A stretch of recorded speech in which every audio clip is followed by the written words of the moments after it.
municipality of the County of Annapolis. And we have our order of the day beginning on page 2, and I would ask the clerk. Are you going to do roll call? All right. We'll do roll call beginning with District 1. Thank you. Bruce Prout. Bruce Prout. District 2, Brian Fuzzy Connell. District 3, Dustin Inslee. District 4, Clyde Bartow. District 5, Lynn Longmire. District 6, Alec Morrison. District 7, David Hudson. District 8, Michael Gunn. District 9, Wendy Sheridan. District 10, Brad Redden. District 11, Diane Leblanc. And while we're at it, is there any disclosure of interest? Thank you. We'll now move to the order of the day. Clerk. I have 2 requests for this agenda. I would like to move item 7.1, business works update, to be addressed as the first item of business on the agenda after the approval of minutes, and that the presentation of certificates be moved to 11:45 a.m., not 11. Could I have a motion to that effect, Deputy Warden, please? Thank you. Seconded by Councillor Longmire. Discussion. All in favor of the order of the day as amended? Yes. Yes. Yes. Opposed? Carried. Thank you. So we are on page 173. Page 3 for the minutes.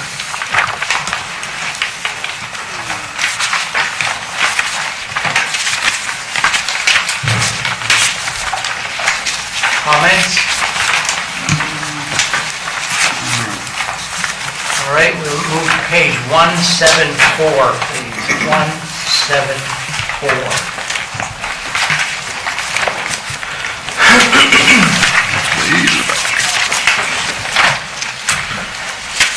Comments, questions?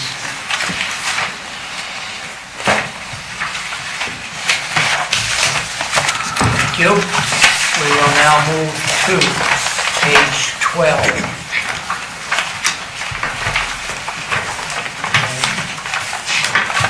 Angela, are you doing that?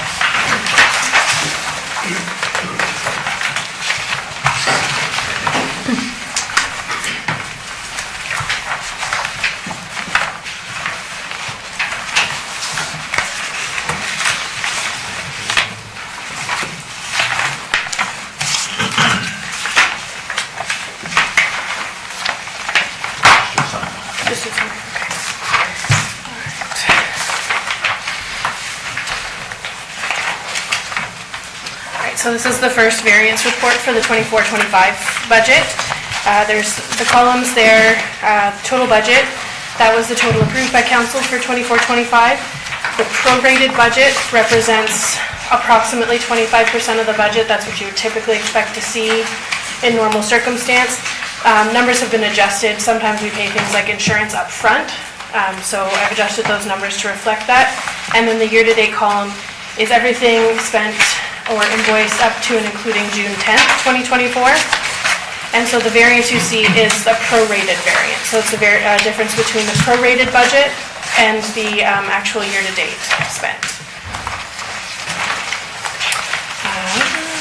Let's see. I'm sorry.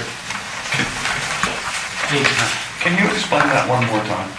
Yes. The difference between the prorated and the Yep, so the total budget is everything approved for the whole fiscal by council. The prorated is representing 25%. So if we're reporting 1 quarter, that's technically 25% of the operating year that has occurred. So if we leave it as the full budget, it looks like there's big variances. Like we haven't spent a lot or something like that. So we just kind of prorate it to kind of give you an idea. Otherwise, it's kind of hard to read a first quarter variance because a lot of the operation hasn't started. Good, thank you. Okay. So overall, everything looks like it's on target. Our deed transfer tax, about 1.2 million is what we budgeted. In April, we received about 182, so a little bit off there, a little bit low, which I think we expected with the way that sales are going and stuff like that. But this was just the beginning of the spring market as well, so we'll keep an eye and see how that goes from there. And then payments in lieu of taxation, a lot of these we submit at one point in the fiscal year, and then we get the payment once our financial statements are done and stuff like that. So you'll see that those we haven't received. We do submit those to the province. Once they're approved, we will recognize them as revenue at that point. In terms of expenses, so our tax exemptions and write-offs are slightly higher than prior years. This time last year, we saw about 60,000, now we're seeing about 80,000. We did increase the senior tax reduction per the policy, as well as we opened it up to receive those applications throughout the fiscal year and not just by April 1st. So we do expect to see those increase over the prior year. And then items like the RCMP contract and the education, we haven't necessarily received billings by June 10th, and we picked June 10th for the year-to-date just so that we could make deadlines to get here for July instead of August. So RCMP has not billed yet, as well as the Education Board is still billing us based on interim for last year. So there will be an adjusted bill where they catch up and do the current year plus any back billing amount. So those are some items of note, but I'll open it up for questions. Councillor Ansel. Thank you. So I have a couple questions. So the insurance liability, page 13, we skipped that during the little briefing. I'm just curious on the increase, so I'm just wondering, is that just regular increase? Do we have, did they review policies? Did we add stuff? That is just the regular increase. However, a portion of that applies to the water utility facilities, so that adjustment hasn't been made yet. So there's about 23,000 that would probably head over to the water utilities for an expense, so it'll be more in line, but we did budget a 15% increase that year. So are we able to ask questions further on, or are you going to go through this at all? So I can... It's open for questions. Perfect, okay. So on the spreadsheet, on page 15, would it be possible to have a column for percentage used for that year? Yeah, we can add that for the I next just one. find that very helpful for me. Sure.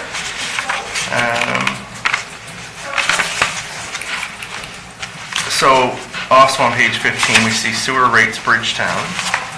It looks like nothing's been spent, or not spent, received yet. Is that because of the sewer bill just went out? That's correct, yeah. Sewer is quarterly in Bridgetown, or it's annual in the county, so our county bills have fully gone out. Okay. Yeah, we just haven't captured that in this report. And you answered my question already about the grant in lieu of.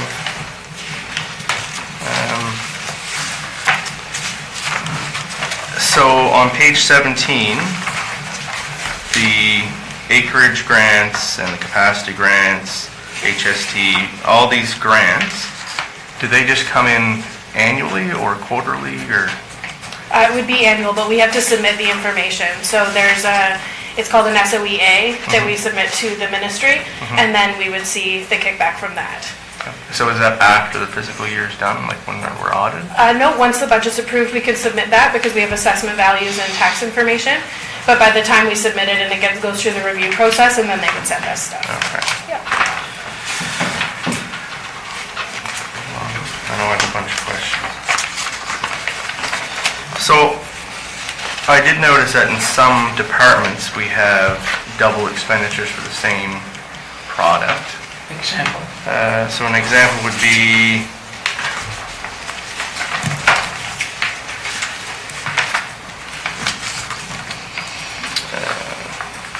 the Church Street Cemetery on page 27. So it's listed there, and then if you go to page 28, it's also listed under Parks and Trails, Church Street Cemetery. There was a $209 charge towards that. And then under the other column on page 27, there was another $209. So I'm assuming it's the same charge, just accounted for twice. That it could be, yeah, I'll look into that. We pulled this from SAP and then kind of have to maneuver it so that it matches how we approve the budget. But it is likely that that happened. Some of the facilities you'll see have a facility component and an operations component. So the facilities component would be your capital costs and your maintenance, like Yeah. those, like for the facility. But I just noticed that But this yeah. one's the exact same dollar Yeah. figure. You would It's assume. likely, yeah, that it's, Even though it's pennies. yeah. But, and I also noticed, so this year in the budget, we consolidated stationery, for example. However, each department is showing, so are we going to be doing a funds transfer to move that? So I just want to know why the departments are still doing it if they decided that they don't have the money for that and it's through a different department. And are we going to then transfer the funds internally to the right cost center? All right, so I'll deal with the funds first. Essentially, it's total budget management. So Yeah. overall, we'll look at it, and so a transfer of funds wouldn't be necessary. However, we would make sure that we are within that, say, $50,000 for that bucket. Yes, Yeah. absolutely. And in terms of expensing it out to the cost centers, when I report, I have to report on different functional categories. So general government, transportation services, environmental health services. I have to report on sewer and solid waste separately. So we do need that costed out. Because technically, when I take a corporate services or like an overhead, if you will, charge, I have to allocate that based on something. So it's easier if they're charging it out to the actual departments using the training or the office supplies, as opposed to just allocating it hypothetically on a percentage of expenditures kind of thing. However, it just makes it confusing when it comes to auditing, and then also, just in my mind, they're approving something they don't have budgeted for. It's in a different line item. Excuse me, but- have the auditor said it's confusing? No, it makes Well, no we haven't difference got to to the that audit. point yet, but- It actually makes no difference to the audit because Okay. I have to allocate everything out anyway, so they check that every year.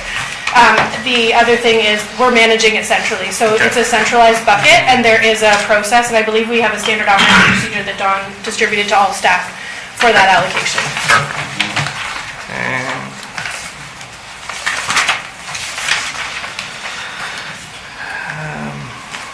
so on page 31,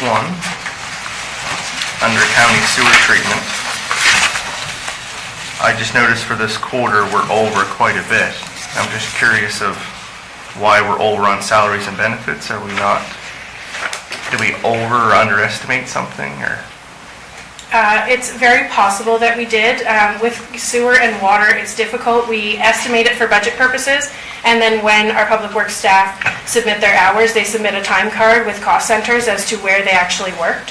So it definitely could be that. It could be, more time was spent on county sewer than Bridgetown sewer, that kind of thing. So we would see differences there, but when we bring it all together, it ends up being within budget. Okay. And it's over the prorated budget, it's not over the actual, Okay. yeah. So also, under page 31, for contracts and agreements, we're showing that we overspent this quarter by $30,000. I'm just curious of what that is. Excuse me, can you explain overspent?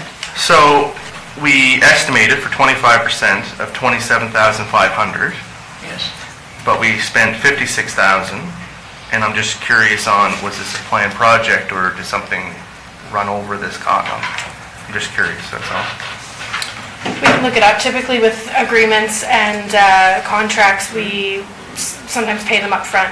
So that could be a mixture of payment up front and spending, but we will keep an eye on that as the quarters progress. It's easier to tell if we're approaching overspending or not. Okay. And my last question is on page 33. So waste debt land. So I'm assuming that the reason why we paid $75,000 was to finish that.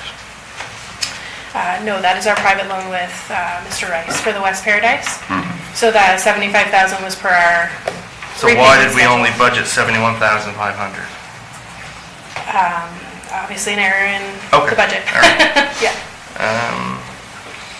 And I also, unless I missed it somewhere, in here, there was nothing about the line of credit loan for Upper Clemens. Even though we're No. going to be talking about it later on, but I just don't see it here under expenditures, and we're spending money on interest on it. Okay, so it would be under interest on short-term borrowing. The budget was 52,500. I approximated it, assuming that we were going to end up with a strategy to repay it. So what happens is when our financial statements aren't to date, they just accrue our interest and we pay it all at once. But they will actually not let us pay our interest until it's all there. So a bulk payment is coming. Perfect. And page 34 and 35 is redundant.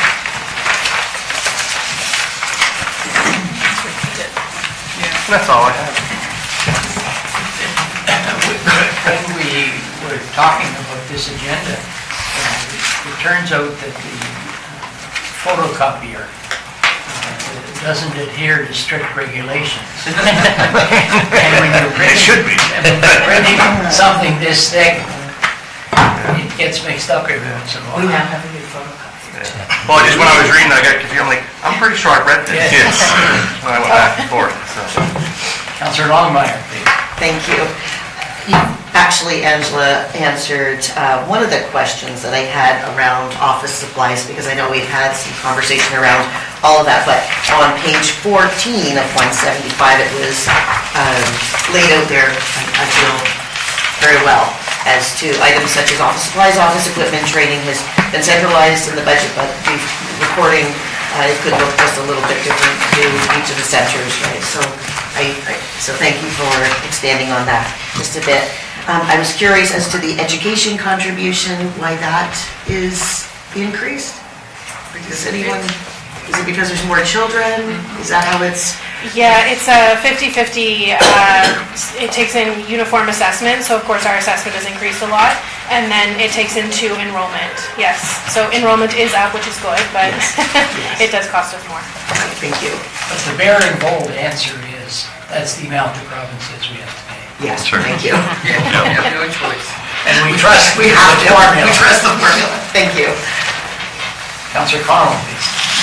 I had a question on page 14, the same thing under education contribution. It says 368, 789 per month.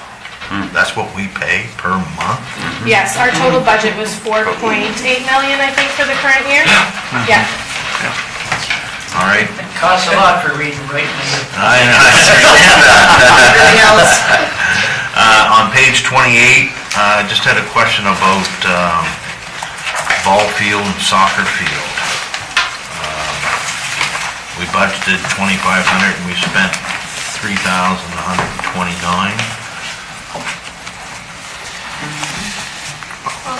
Where's the ball field and soccer field we're spending money on? Okay, I'm gonna have to look down to operations for that one.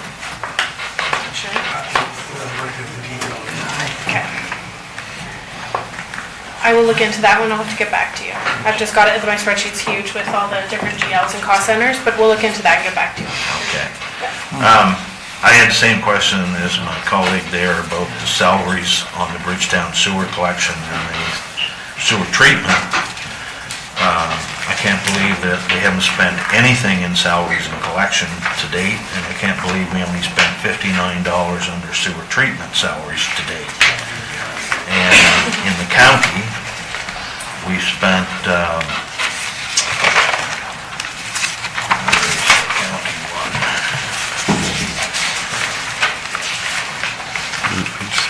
county one on page 31, we've overspent.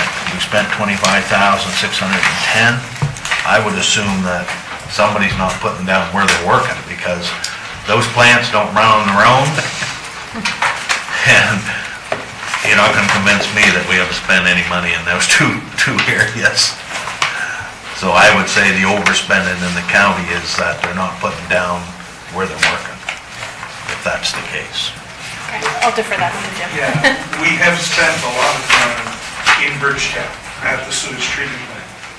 That's why when our next capital coming forward, there'll be a high priority on that, because the disinfection system is extremely old, and it's not really working well. So they have been down there a number of times, so the allocation is not appropriate, as you Right. pointed out. Yeah, $59. So we'll have to take a look at it. was it. Councillor Hudson first. Yes, just I guess a question further to Dustin, Councillor Enslow's question regarding the waste debt land on page 33. Is that 75,000? That's an annual payment. Is this the last, or how many more installments do we have? I think we have, don't quote me on it, but there's either one more $75,000 payment and then a $50,000, or just the $50,000. We're nearing the end. The last payment is $50,000. I can double check that and Okay. let you know when that's Okay. retired. So for the fiscal year 24-25, it's 75 or 50? 75. 75, okay. Thank you.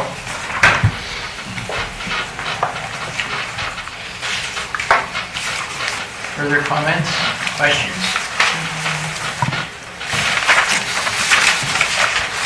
Okay, thank you.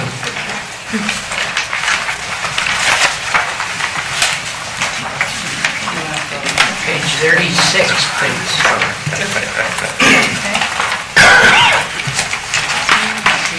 Page 36. I move that municipal council direct staff to utilize $3,088,608 from the operating reserve to repay the RBC line of credit. Seconded by Councillor Gunn. Discussion. Councillor Ansel. Thank you. So, I know I believe I asked this question last year, but I can't remember. So, on the breakdown on page 36, it says vehicle replacement. I was just curious of what we actually bought.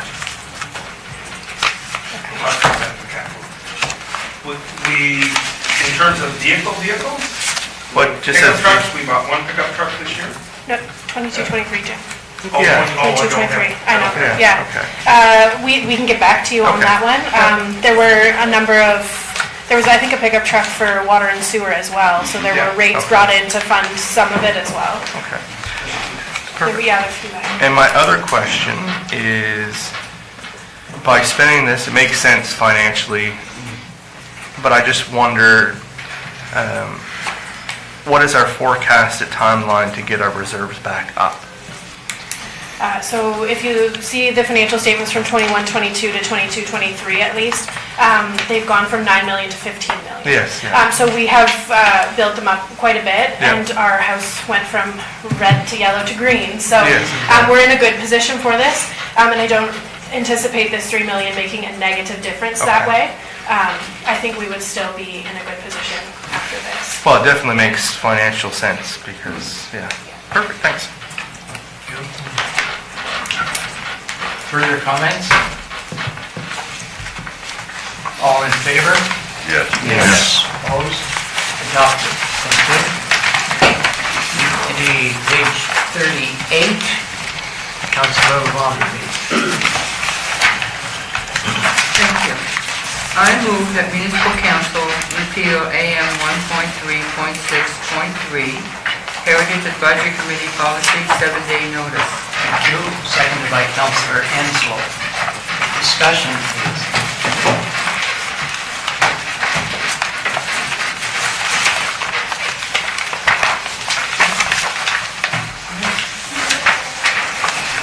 All in favor? Yes. Opposed? Carried. Thank you.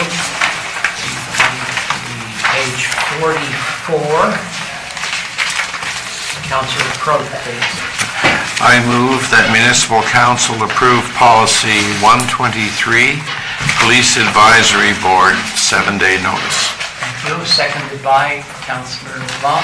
Discussion, please. Councillor Connell. Reading through the policy there, with the, just the function of the advisory board and what their job is, do we discuss, do the people that sit on the police advisory board come to council with a discussion some point along the first of the year to see where our priorities in policing should be going? Is that something that all council discusses? before they go to the police advisory board to give them what direction council would like to see. Like if we think theft should be looked at heavier, if we think drugs are in a certain area in our county. I mean, I sat on police advisory board, and unless I know that what's in Mike Gunn's area that's needed police attention, I wouldn't know unless Mike brought it to our attention as a council, that's all. Thank you. If I may, Mr. Chairman. So the function, we put in place advisory boards to represent council and to deal with the detailed information that we're talking about. And that applies to all committees. And so with the police advisory board, if you remember a couple months ago, they came to council, provided an update as to what their priorities are. And so that's based on your representation, Councillor LeBlanc and Councillor Prout on the committee. And so if members of council wish the police advisory board to consider certain things in their annual plan, you should discuss it with those two members of your committee, and they would bring forward those issues to the committee, or public members if you wish to do that. So the police advisory board is empowered to bring forward those recommendations to the RCMP, and then the RCMP, of course, have their own national priorities, and they do that. But the police advisory board does not come to council and ask for your input. That's why you have the couple elected representatives on the committee to provide their input for you. So we do it individually to our committee members? That's right, and then the committee members and the public members come forward with the advice or the options that the committee, that council members provide them with, yes. Yeah. Otherwise, it becomes a situation where council is telling the police advisory board what to do, and that's not the function. It's up to the police advisory board to give advice to the RCMP. That's why we have the committee to do that. Thank you. Councillor Hudson. Yes, just my own clarification. On page 46, and this talks about the establishment of the board. I guess my question is, are there other municipalities involved in this, other than ourselves? If I may, Mr. Chairman, so every municipality in the province that has RCMP is required to have a police advisory board. If you have a separate town police system, you're required to have a police board as well. But as far as our advisory committee, right? Okay, so we'll have 2 members from council and 2 members from the public. Are there other, say Middleton as an example, right? Will they be doing the same?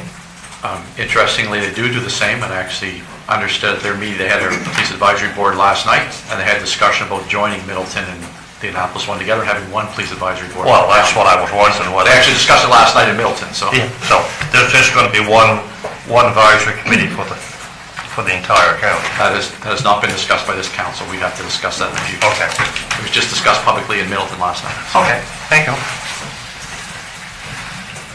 Further questions or comments? Councillor Longmire, please.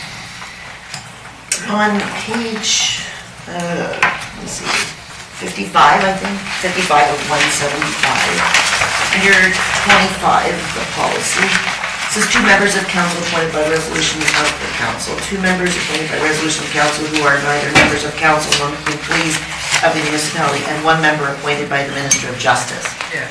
Who is that person? It's a mirage, I think. Maybe the chairperson of the committee can explain. I'm not the chairperson. Today? No, that is, we've not had any candidates, applicants for that particular post at this time. We're hoping that come the future, which will be starting in November, new boards, that somebody will step forward. If you have anybody in mind, it would be nice for them for you as councillors as well, to ask for them to apply for the position. Is there a criteria or an application? There is going to be posted with what we decided at the board, police board advisory, is that we would, and Don was there as well, and I said that would be something we could add on to when we are applying for all other boards for members and citizens to join in, to where they have to go search for that particular position. Perfect. Because it's not in our jurisdiction it's Department of Justice. Yes. Thank you for that. So, Can I say that it's already on our website? But it's, Okay. yes, and it is, yeah, you're I just right. didn't realize. And Madam Clerk has something to say, Mr. Chair. right, is this one of the boards publicized on the full-page ad in the paper? Okay, good. Kurt? And it will be for that member to apply to the Department of Justice. Justice. Exactly. Thank And you. the Department of Justice would advise us who it is. I just hadn't realized that we didn't have a member, or a member appointed, so I was just curious, so thank you for all that. Issue? Further comment? Councillor Crouch? Just to follow on Councillor Longmire's comments and those of others, I suspect that that's a common thing now with a number of police advisory boards in the province, from things that the chairperson, Mr. Behringer, and I heard when we were in Liverpool back in May, that it seems that, I don't like to, I won't say I'll blame the province or anything or the department, but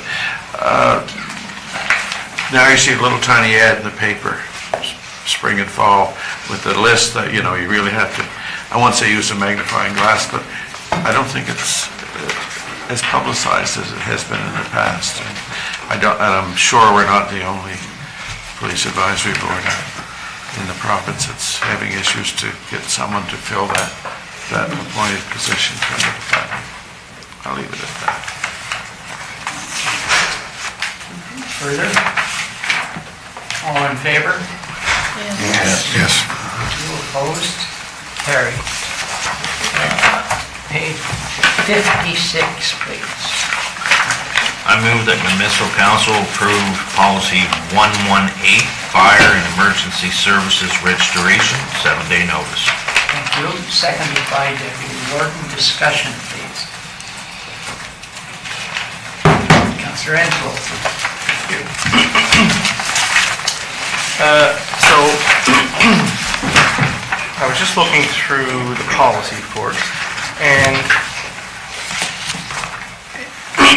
it says nothing about the potential future position of a fire service coordinator or anything like that. Now, I know we haven't hired anyone yet, but are we just going to amend that policy after? Because part of their job would be in there. That's the same as on page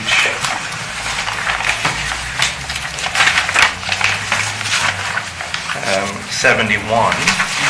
So when the police department filled this form out, the fire department, which hopefully we can provide this as a fillable PDF, which would make life easier for them. Sorry, as a Fillable PDF, so it's an electronic file, and some of them can just be clicked down and then just fill in the blank instead of handwriting when it's a mess. But in my mind, there should be a signature block in here for the future or the coordinator position that have read and reviewed and confirmed that all the information is correct before it goes for another signature. Just my mind of that's one of the whole reasons for hiring a position is to solely focus on that. So I just want to know, are we going to amend all these things or relook at these when we hire that person? please. So there's two things I'll deal with them individually. We normally would put positions descriptions in policies. No, but some of their duty, like in here would be like, okay, it must go to this person, or, this could be a contact, but it doesn't have their job description in here? We wouldn't normally put a job description for an No. employee on policy. So, I'm not saying to put the job description, but that position is going to work very closely with the departments in filling out these forms, I would imagine. But in here, it doesn't say,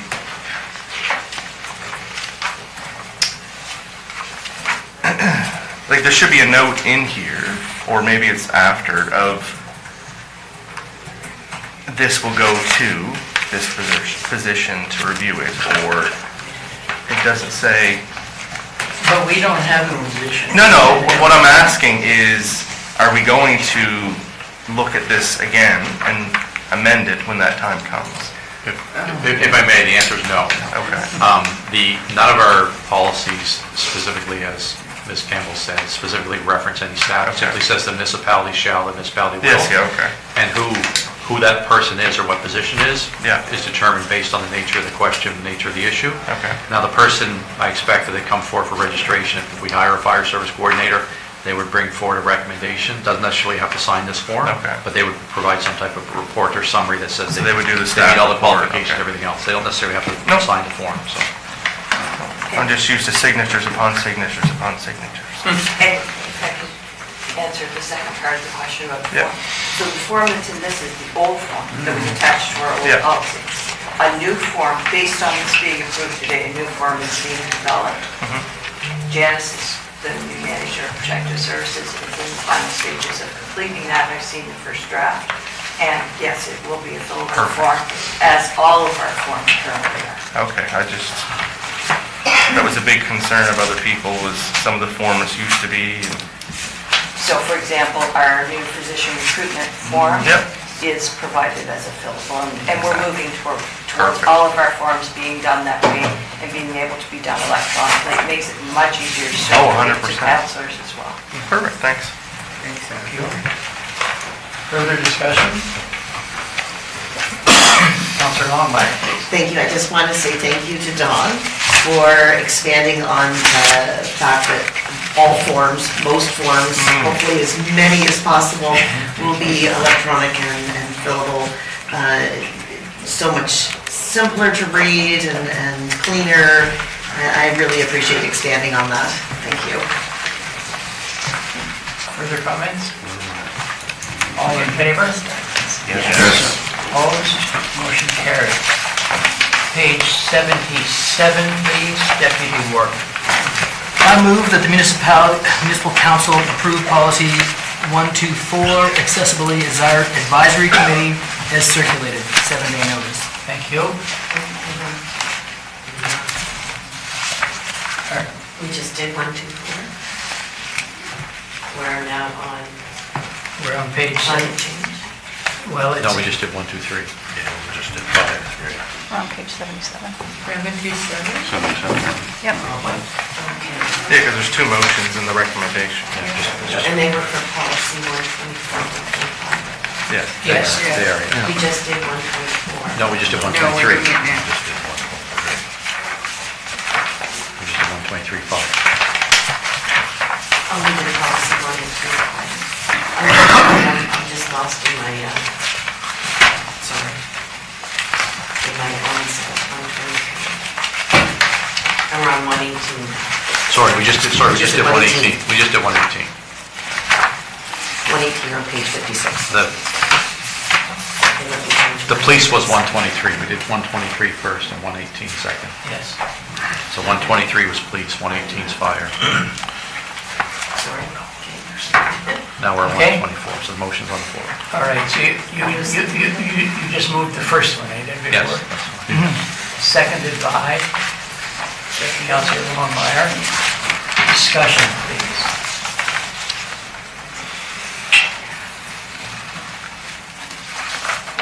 All in favor? Sorry. No, I'm good. Okay. Yeah, I'm good. All in favor? Yes. Opposed? Motion carried. Deputy Warden, please. I move that municipal council approve policy 125, climate change action plan review committee as circulated, 7-day notice. Thank you. Seconded by Councilor Enslow. Discussion. Very good. Councilor Gunn, followed by Councilor... Thank you so much. You know, with this policy, the Climate Change Action Plan Review Committee, well, I see no action, no list of action for them, and I also see no mission statement. And, you know, no end game for this. But does this just carry on as long as the climate keeps changing in the world? Is that it? You know, because there's nothing here for that. There's really no there's no mission statement of this committee or anything, it's just, we're gonna talk about climate. Well, if you go to page 91 91. and look at item 27.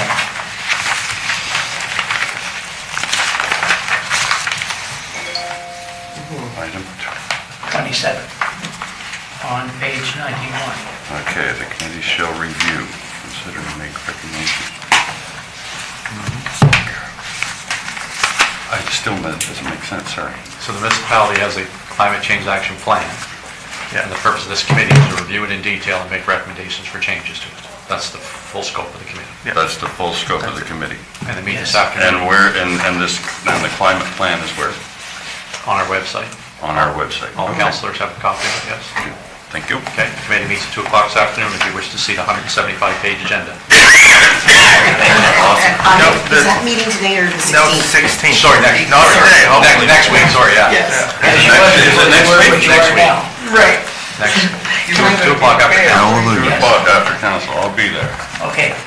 I- Councilor Rothmeyer. Thank you. I just wanted to, again, expand a bit on the question around the mission statement. I know the committee has discussed what that mission statement might look like. It's a new group coming together, and there's great insight and great participation, and I know that there is a deep desire for a serious action approach, and they'll work hard to look at what the climate change plan was from, I believe, 2018, and moving forward, amending that and... That's 13.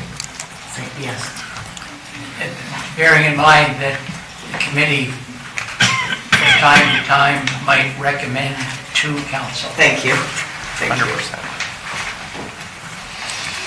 All in favor? Yes. Opposed? Well, I did have a question. Did you? Oh, please, go ahead. That's all right. But I approve, it was just a comment. Usually when we get the housekeeping or any changes, amendments to policies, usually the change is highlighted, just easier to follow. So I just wanted to make that comment that it'd be nice moving forward to have that back again. It is there, that one's page 88. Mine's not, oh, on the photocopy. And the previous, If I could provide just a brief Please. clarification. And so what I'm also doing at the end of each policy now when I bring these Yep. forward is if you look at the end of the policy, Yep. it summarizes all the changes.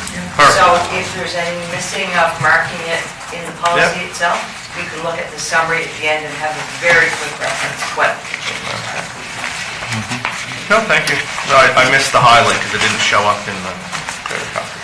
But, perfect, thanks. Okay, page 93, Councilor O'Vaughn. Thank you. I move that municipal council initiate the road naming review process to name a new shared access road in Meadowvale. Seconded by Councilor Crouch. Discussion.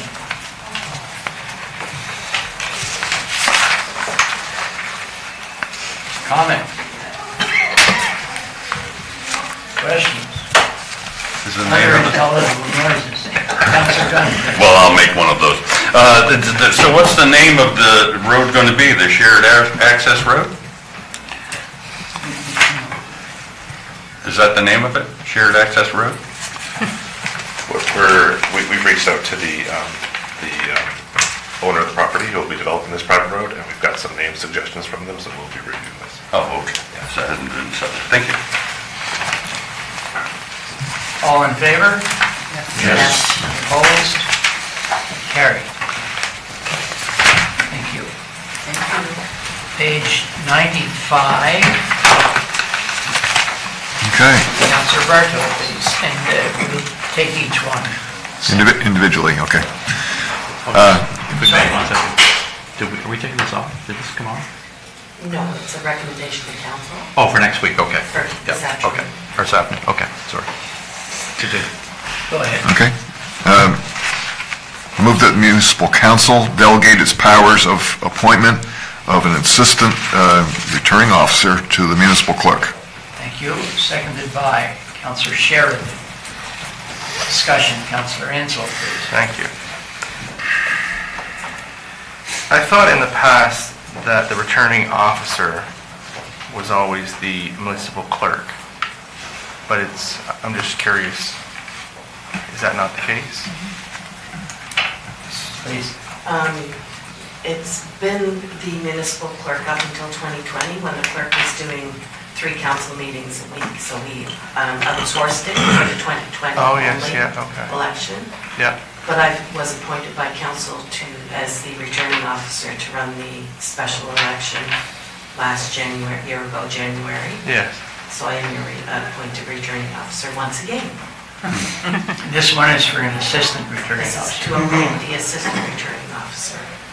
To the municipal clerk. Yes. Giving council's authority to designate, to appoint. giving Oh, sorry, authority okay, to- that makes sense, all right. Yeah. Okay, nope. Oh, okay, good. Councillor Gunn, please. And thank you, just for clarification, please. So, council appoints the returning officer? Yes. Council appoints the returning officer. That's the way it works. So we could appoint the janitor as returner and officer. Yeah. Okay, thank you. But in our wisdom, we decided to do Thank you. Further discussion. Perfect. All in favor? Yes. Carried. Councillor Bergo, please.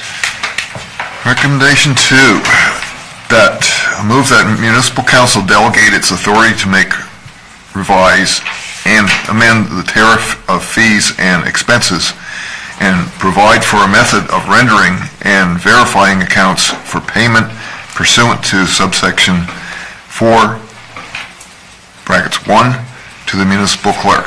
Thank you. Seconded by? Thank you, Councillor LeBlanc. Discussion, please. Councillor Gunn? Could I ask what it means? So council has approved a budget for the election. Okay.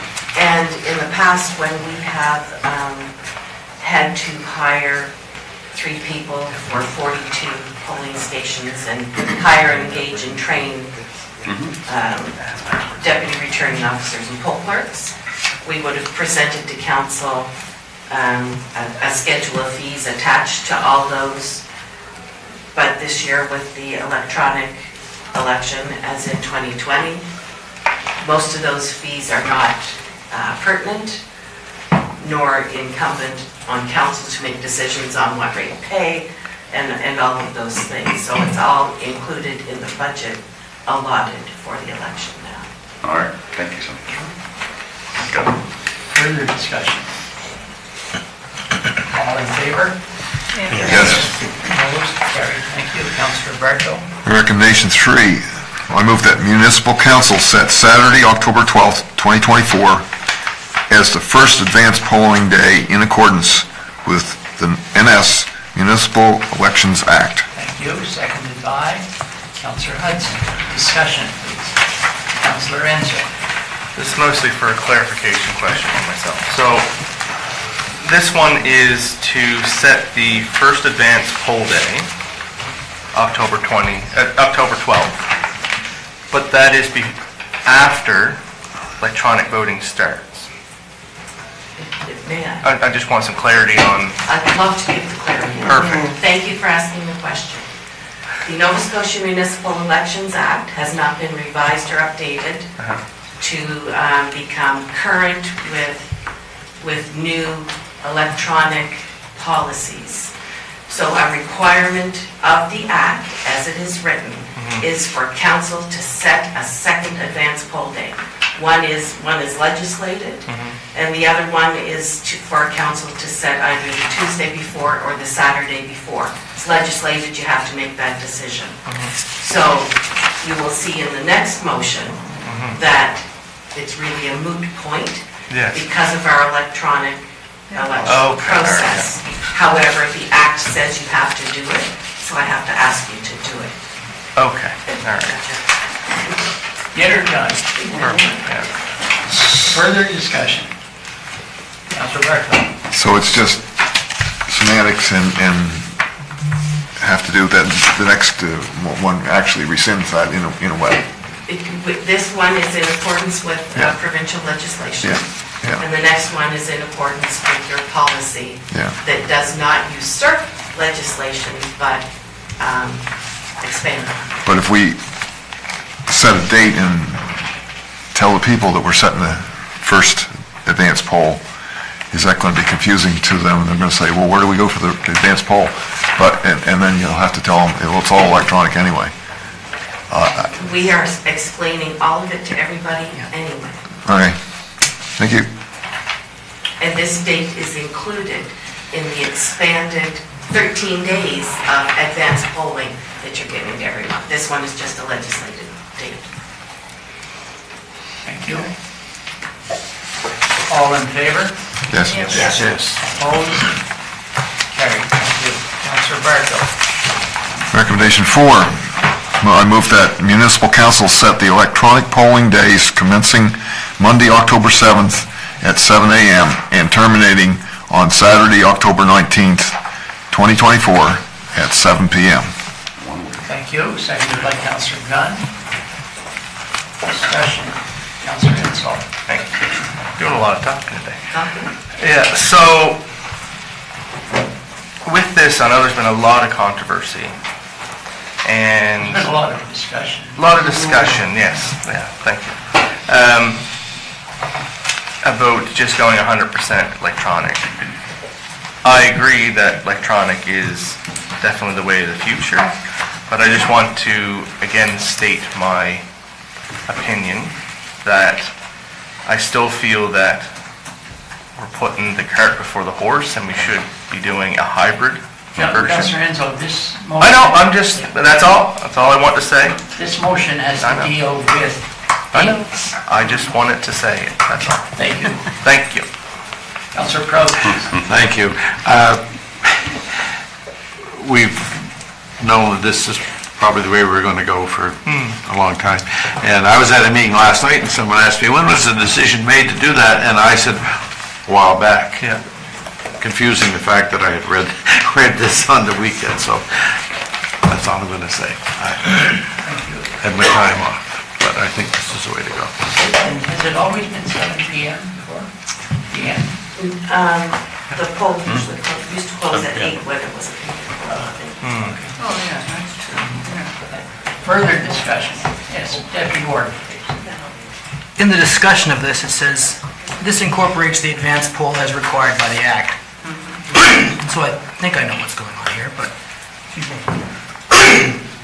it's the advance poll that's required by the Act, not the incorporation of the advance poll in our electronic. Yeah, it's the advance poll that's required, two advance poll dates Right. are required by the Act. We could technically have our electronic voting period and not include our advance poll day. No. No. So we're required to have the advance poll day incorporated into our electronic voting period. Yes. Okay, I just wasn't sure what. You're required to have 2 signatures. The advance poll Sign dates the are, second one before you sign the first. the advance poll dates are required to be on certain days, so you have one choice. But in order, the electronic voting needs to be like for the 12, 13 days, and it's always going to cover those advance polling days, whatever you pick, just because of the calendar. Yes, the sentence is just slightly ambiguous. I can't even find a fault in the sentence. I think it's just that there's some ambiguity around maybe the way one of the acts is written, which would be... Beyond our purview. Yes, exactly. At this point. Councilor Barton. Based on that comment, going back and just rereading the previous recommendation, it only recommends for the first advance poll. Did I hear that we're supposed to have 2 advance poll dates? The Municipal Elections Act states what your second advance poll date is. Okay, Council has to choose what your first okay, great, thank you. advance poll date is. Yeah. Councilor Hudson. Yes, just for my clarification, going back to recommendation number 3, it says the first advance poll will be October the 12th. and then you go to 4.5, that October 12th is within that period there, of October the 7th and October the 19th. Yes. So, if everything is electronic, to me, every day is like, it would be an advance poll, right? Because my mother said so. Huh? Because my mother said so.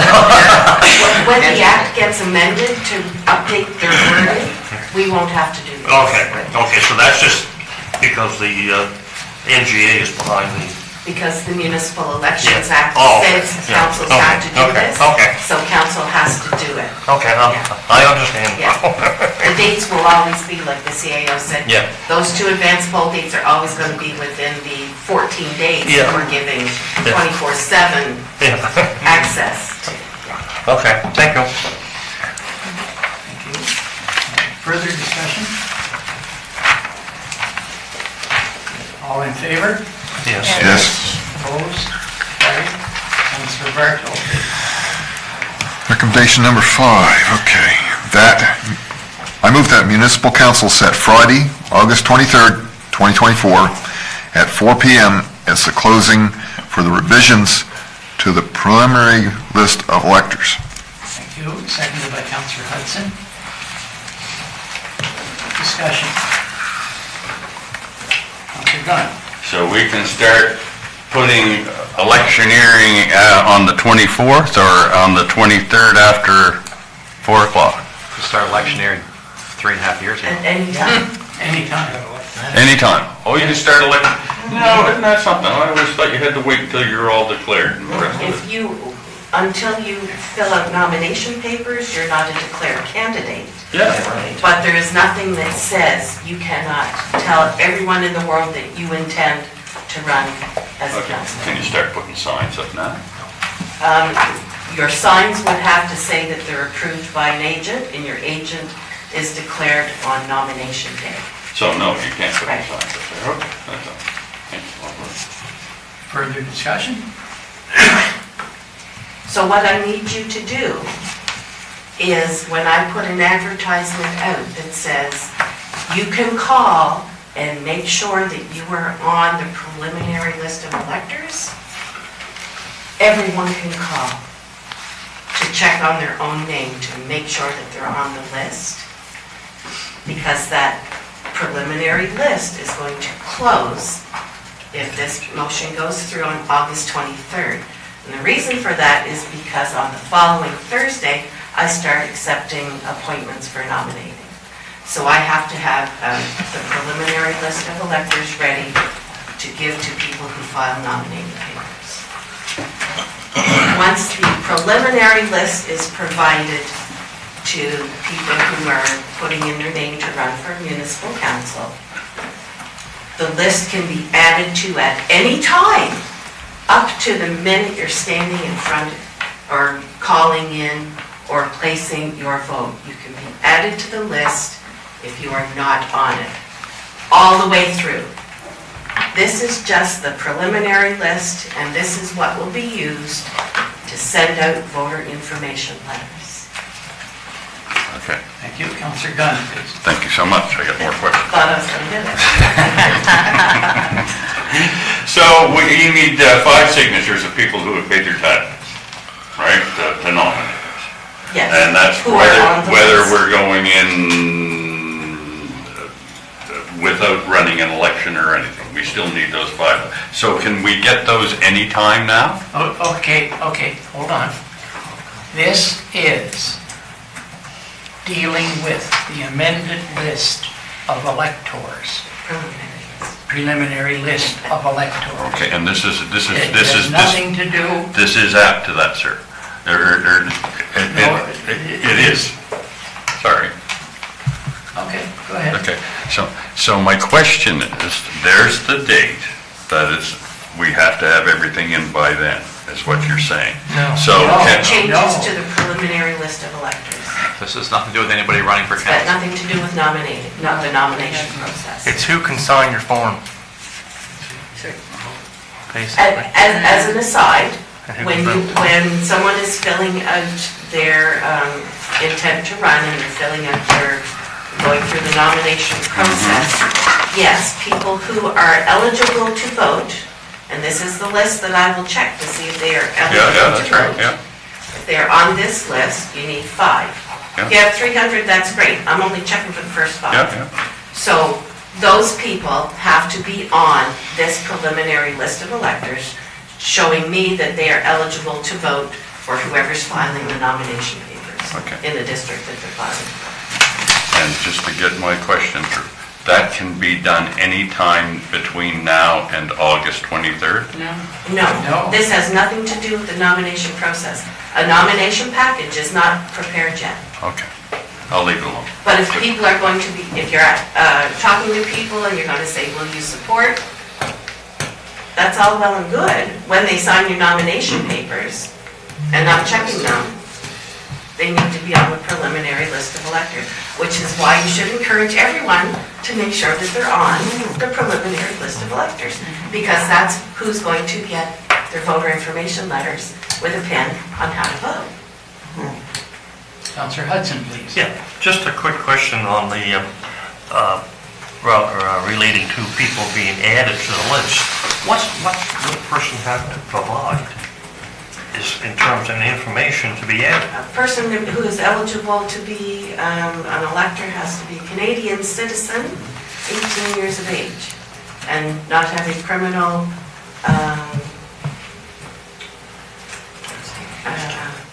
conviction, thank you, in the past 10 years. Okay. But do you have to get some physical proof of that? There's a process, and we can talk about it at another time. Okay, It doesn't have anything to do with this list. Further discussion?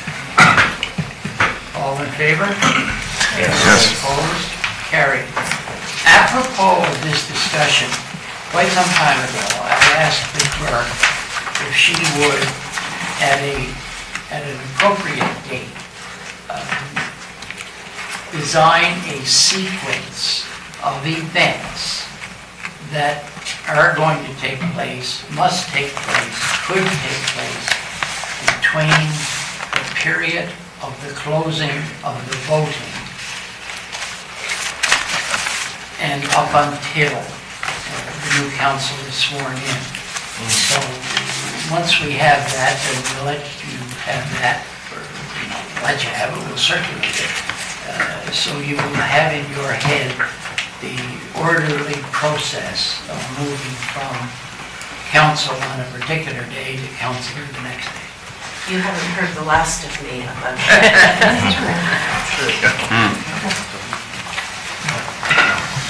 Okay. All right, good. Page 97. Councillor Longmire, you do that so well. I move that municipal council approve a grant to the Annapolis Valley Trails Coalition in the amount of $10,000 to assist with trail maintenance and repair in Annapolis County in accordance with Policy 101, Community Grants. Thank you, seconded by Councillor Enslow. Discussion. Councillor Enslow. Thank you. I just want to say that I'm very impressed with the work that the Trail Association or Coalition does. Just this past week, we utilized the trail as a family and went to Angie's restaurant to eat. And it was phenomenal, the fact that you can leave Bridgetown and my house and travel the manicured trail. And I think it's a real asset, and we're seeing more and more people from outside the county coming in to support local businesses, and I think it's a great investment. I know that there is a lot of controversy or discussion with some people saying that, ATVs are too loud and this and that, but so are too loud? ATVs, four-wheelers, but so are other things that come, like motorcycles and different things. I just see it as it's another benefit to our county and our citizens, and another way that we can draw people to the county to spend money in our county. So that's all I want to say. Thanks. Thank you. Right here. Councillor Gunn. Thank you. I think this is a great, always great to support trails and the maintenance of them. But what I'd like to see is this from Annapolis to Clementsville to Cornwallis, those trails straightened out, and we need to do something about that Allen's Creek Bridge before that falls down in the next few years. I'm done. Thank you. Thank you. Further comments? All in favor? Councillor Cotw. Yeah, the trails have supported the local businesses all through the valley. And in my mind, we talk about accessibility. And I'm, for one, have an artificial hip. And if I go for a walk, and if I not paying attention, step in a hole, even if it's an inch lower than what I'm used to walking on, I'm done. I go home, because the pain will go right from my hip, right to my top of my head. There are people that is their form of recreation. I know for years we talked about it at council to make sure that the ATVs and the side-by-sides and the snowmobiles are added into our recreational program. But it is a form of recreation, and some people wouldn't get, or very little, if they didn't have that opportunity to use those motorized vehicles. So I'm very happy with the trail and the success of it. Thank you. Thank you. Day by day, I'm becoming familiar indirectly with the process of a new hip. I say indirectly, it's not me. Further discussion. Councillor Hudson. Yes, the total project cost of $89,600, is that the project, this year's project, or is that a project over a number of years? This is their projected budget from April 1st, 2024 to March 31st, 2025. Okay, so it's just the... So that includes all right, the all right. expenses. Okay, thank you. Yep. Further discussion? All in favor? Yes. Opposed? Carried. Councillor Ron, please. I move that municipal council approve a grant to the Port George District Lighthouse Society in the amount of $15,333 to help the cost of replacing the siding on the lighthouse in accordance with Policy 101, Community Grants. Thank you. Seconded by Councillor Connell. Discussion, please. Councillor Connell. Again, it's the same as a lot of other communities within our municipality. This is a small group that has taken on challenges of preserving the lighthouse and the surrounding area around it. And when you go down through our county and see that the lighthouses that have been taken care of by community groups, they're very well observed by tourists and even our own citizens. So it's nice to see them taken care of. Thank you. Further discussion? All in favor? Yes. Opposed? Carried. Councillor Long. I move that municipal council approve a grant to the Royal Canadian Legion Branch 33 Bridgetown in the amount of $10,268.42 to help support accessibility ramps upgrade and installation in accordance with Policy 101, Community Grants. Thank you. Seconded by Councillor Enslow. Discussion, please. Councillor Enslow, followed by Councillor Gunn. Perfect, thank you. So I'm very excited to see that we're looking at moving this forward to council for approval. So I go to this Legion quite a bit for community events. It's a real pillar in our community. Not only my side of the street, but Councillor Hudson's side of the street. And this will continue to help them grow. Like this Legion 10 years ago or 5 years ago was really at the point of, not collapse, but closure. because people weren't going, different things. And now it's really turned into this real community hub. So I know that there's vendors and business owners that also rent in that facility. And this is just another way to help that Legion continue to support there's a church that is in there, there's the Army cadets are in there, every month the Lions breakfast is in there, so that it's being well used. And there is a lot of concern about the ramp that's there. I know that, my wife uses it and I use it, and it's in bad shape. So it's great to see that we're taking and supporting this grant for them. Thank you. Thank you. I might comment, I've seen the sandwich boards. And I might note that 100% of the sandwich boards I've seen are on that side of the road. Oh, 100%. You kind of referred to Councillor Hudson. Yeah. You should shake. I was very nice. No, I'll move it the next time. Yes. Yeah. The mafia will move it back, don't worry. They're both on one side of the road. So if you're coming up this side of the road, Yeah.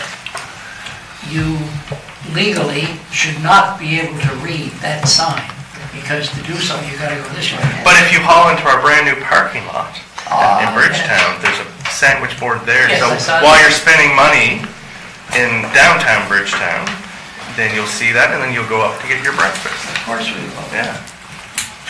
Councillor Gunn, please. That's right, thank you. All legions in our communities are pillars to a certain point. We have our halls, we have community events there, they have, children's things. The legions are great. They're fast, but they are a private club. Thank you. Thank you. We have been through this probably once a year for the last 10 years. Well, 8 anyway. And we are doing what is legal. Thank you. Councillor Longmire. Thank you. The Legion in Bridgetown, certainly over the past year, if not better, has become a vibrant place. New members. We know the Lions meet there. I am a renter of the Legion. Myself and 6 other health providers rent the old healthcare clinic that's attached to the Legion. We've had a wonderful relationship with them in getting this to work for them and to work for us. The food, the entertainment that happens in the Legion, you can hear it on the streets. It's amazing. It's wonderful to see it in Bridgetown thriving. And I love the fact that they're going to benefit from a new ramp. I walk down that ramp regularly, and it is not in good shape, and so this is going to be a huge asset. Thank you. It's good to hear your comments, and I'm sure they will be repeated. I don't want to say ad nauseum, but they will be repeated a lot of times by the 2 councillors. Each side of the street. Further discussion. Councillor Hudson? I had mine previously, and All right. your list never got added to. Councillor Hudson was the next on the warden's list. Yeah, I fully support this grant. However, I'd just like to just ask the question. The 12.6 that they've applied for from the other Legion funds, have they received that? I'm not sure. I believe that the Poppy Fund was going to be utilized, but I can confirm. Oh, okay, thank you. It just says other funding applied for on the application. Okay. Thank you. Councillor Bartow. Yeah. It says on the write-up, other Legion funding, but my question was... Yes, because I asked that Yeah. verbally, Yeah. and that's the answer I got. But my question is, I know other ramps have been installed with provincial funding, which covered the majority of the cost of the project. And I don't see where they've gone to that avenue to get some money, They have not in this application. So if they could get money somewhere else, I'm not against supporting them. I'm 100% for supporting them, but if there's a possibility of getting another $10,000 from the province, well, maybe somebody should give them a little prod. in that direction?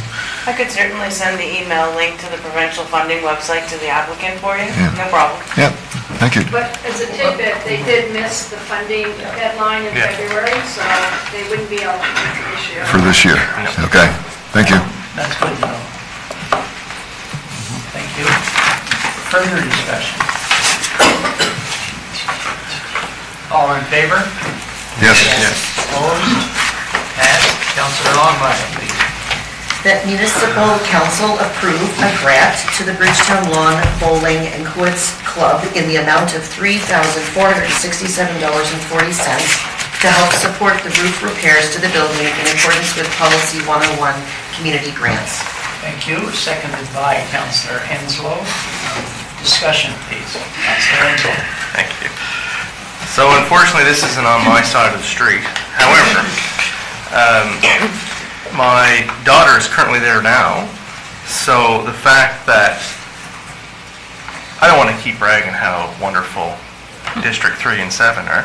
However, I thought you were going to tell us how great your daughter is. well, yeah, I'm going to go there. I'm going to go there. So it's great to see that they're active in the community and they're drawing young blood or young people. My daughter is going to be 12, so, and this is her second year doing lawn bowling in the summer, and their group is growing more and more, and they have some superb athletes that are part of that group. You know, the foster family and different things like that has traveled the world doing lawn bowling. And I know last year I tried to learn what it is and was trying to relate it to curling, but it was very hard to do that. But I just think it's great. I know that I mentioned to them last year about applying for something like this, and I'm glad that they did, to see them continue, because it's just a phenomenal asset that we have, and there's definitely a lot of people that are going to benefit from it. And I don't know how many people are part of that club, but there's well over 24, if not more. For sure, right? So I feel that it's a good thing to do, and it's great. Thanks. Thank you. Okay, Councilor Gunn. Thank you. And I think it's great too. And we've been supporting this club for just about every year I've been here. We support this club, and it's going along, and I'm so glad to hear that there are young people taking advantage of this now. Thank you. Thank you. And I recall Councilor Enzo said that he suggested or brought to the attention community grants. And I dare say there are other organizations in the county who, for whatever reason, might not have heard, so please help them. Further discussion? All in favor? Yes. Opposed? Councilor Longmire.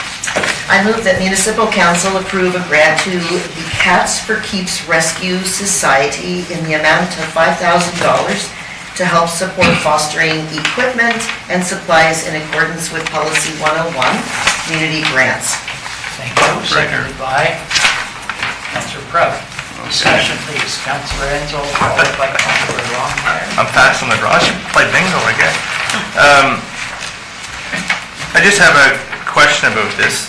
So I'm quite familiar with the group, and I think it's good. We have a bit of a cat issue in the county. I'm just curious, were they able to find a place to actually call home? Or is this just to supply equipment and different things for the foster homes? Just for my own curiosity, They do have office and administrative costs on their expenses listed for the year.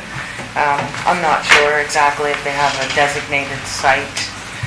They do foster most of their, and the veterinarian costs are astronomical. Their budget significantly increased from last year, and council has always taken the opinion that operational expenses were not necessarily something you wanted to annually contribute to groups, so the recommendation was based on the budget they provided and a specific part of their process. I think their intent was to get a larger amount of money to help cover operating expenses. They weren't really specific. Yeah. That's why the recommendation ended up, but council, of course, do as you wish. Perfect. Thank you. Thank you. Okay, Councillor Longmire, Councillor Hudson, Councillor Crouch. Thank you. So Lisa Zulli, along with all of her great assistants, work amazing together. Between using their own personal homes as offices and play spaces and rescue centers, it's endless what these people do and offer. The cat and kitten number has definitely increased, as we all heard, through COVID, everyone ran out and got a cat or a kitten or a dog or a puppy, and then lo and behold, we were finding many on the streets. Of course, their heart and passion is in the work that they do, and they do it so exceptionally well. I know that they are eager fundraisers. They've had success in a great fundraiser that they held at the fire hall with their turkey dinner and auction, and were able to raise a large amount of money to help their efforts. And as well, I'm just going to put a pitch in for Lunds Mill this Thursday night at 6 p.m. There's a paint night as a fundraiser as well for Cats for Keeps. Would you describe what a paint night is? They're painting a cat on a small canvas. It's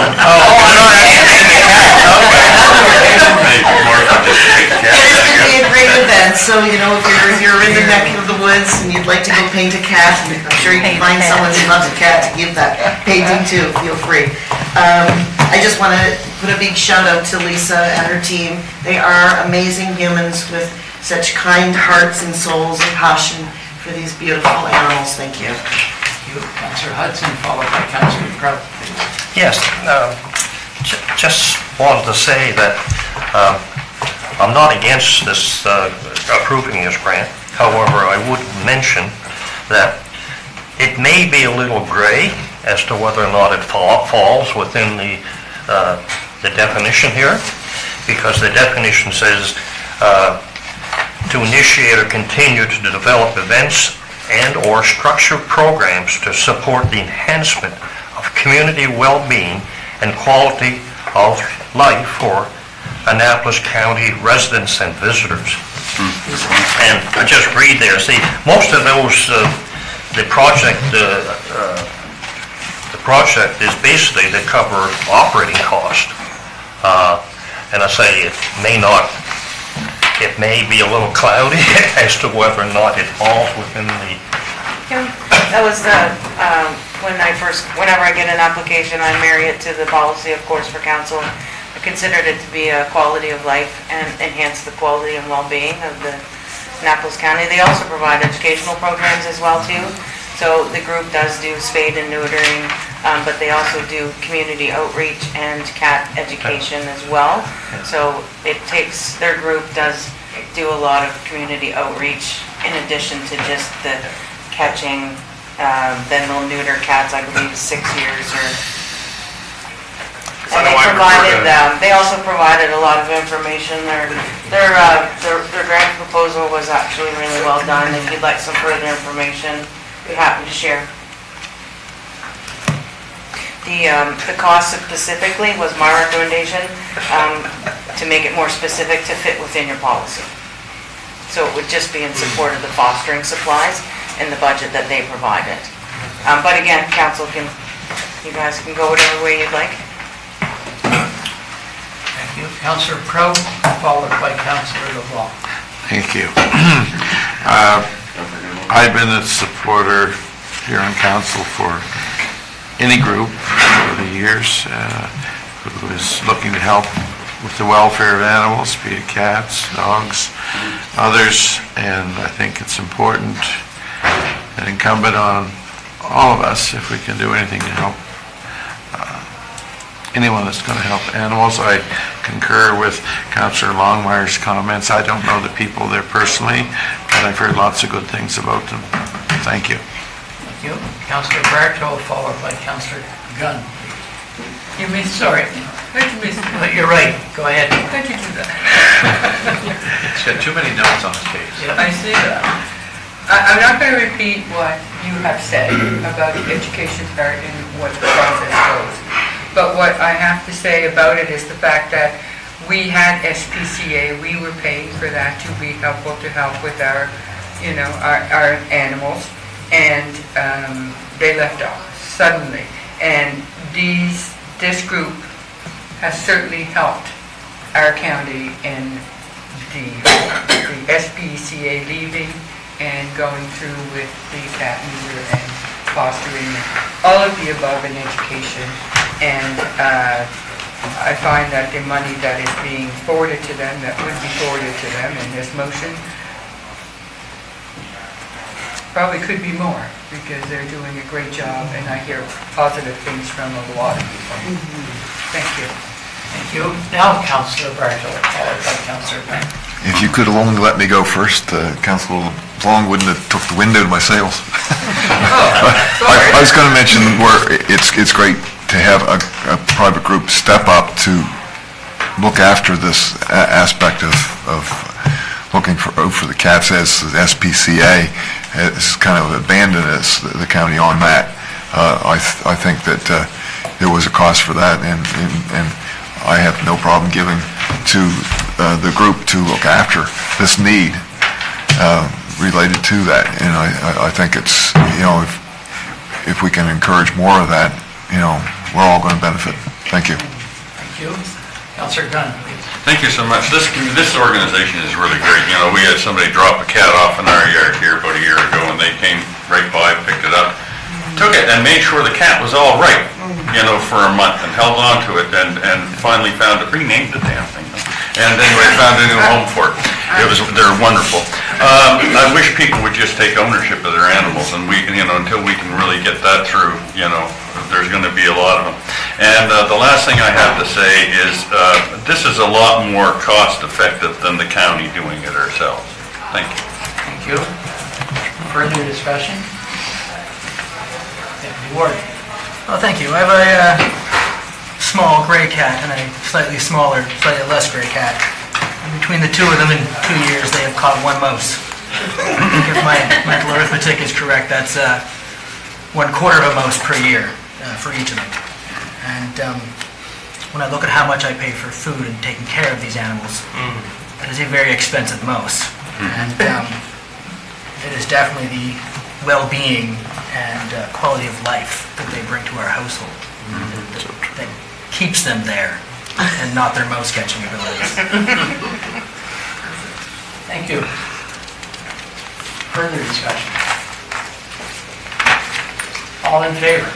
Yes. Opposed? Carried. I just make just one comment that if council remembers, back a year ago, we had an old grant policy, and we talked about updating it and making it up to today's standards and giving out more money. I think council should be proud of the amount of money that Nancy gives away every year. She's the most popular employee we have. But the amount of money we're giving is meaningful to these groups. You see the numbers here today are much bigger. The ones we gave before are much bigger, not $1,200 or $2,400.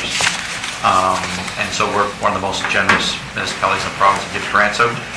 It's important from community perspective as we see more services being centralized, we see churches closing, schools closing, services being centralized. If we want to have strong communities, we need to have strong community centers and lighthouses and those types of trails and recreation facilities. So it's very important that council recognizes that and continues to invest in these programs going forward in the future. You should be very proud of the investment you're making in your communities. Good point. Thank you. Page 101, Councillor Sheridan, please. I move that municipal council adopt the audited financial statements for the year ended March 31st, 2023, as recommended by the audit committee. Thank you. Seconded by Councillor Ansel. Discussion.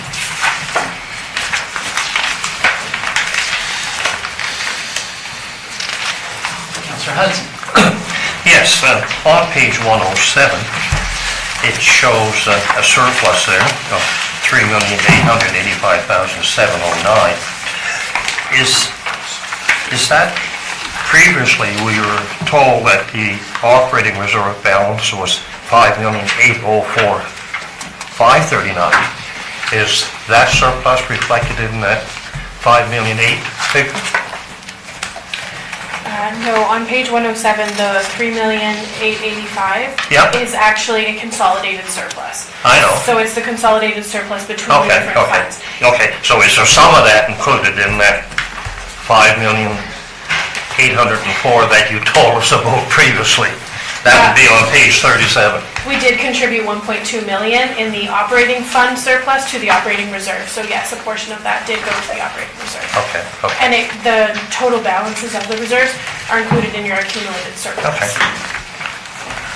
A second question, please. Yes, again, on the same page, 107, and I'll go down to government transfers, the fourth item under revenue. I see that the revenue was $2,846,000 this year. Last year it was $8,100,000. Why the big decrease? 21-22 had a lot of COVID-related transfers. So gas tax was doubled that year. The equalization payment that we get from the province was doubled that year. And then we received Safe Restart funding as well from the province in 21-22. So that makes up the $8 million. So it's come down because we aren't getting those as a result of COVID. Okay, thank you. Further discussion, Councillor Cotw, followed by Councillor Longmire. So, on page 119 on our long-term debt, it just shows that quite a few are coming to maturity. 119. 119.